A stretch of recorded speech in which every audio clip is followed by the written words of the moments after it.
What are the planes of the body for anatomy lab?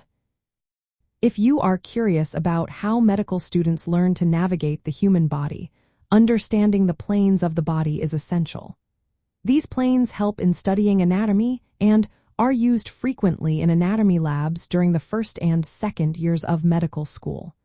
Let's break down these important concepts. First, we have the sagittal plane. This is a vertical plane that divides the body into left and right sections.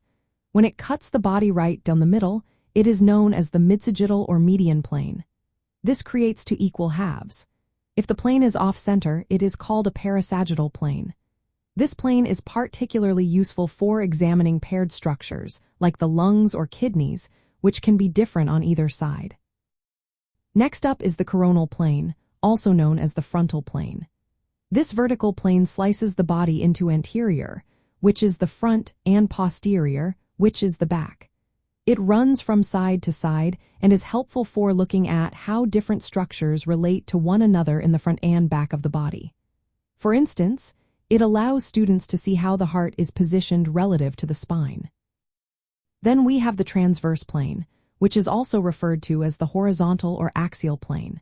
This one is horizontal and divides the body into superior, meaning upper, and inferior, meaning lower parts. It is perpendicular to both the sagittal and coronal planes. This plane is essential for viewing cross-sections of the body. It is particularly relevant in imaging techniques such as computed tomography scans and magnetic resonance imaging. There is also the oblique plane. This one is less commonly used but cuts the body at an angle that is not parallel or perpendicular to the other three planes. It can be very useful for studying complex anatomical relationships, like those found in the spine or pelvis. Understanding these planes is fundamental for medical students. They provide a standardized way to describe locations and directions of body parts. This knowledge guides dissections and helps in interpreting medical images.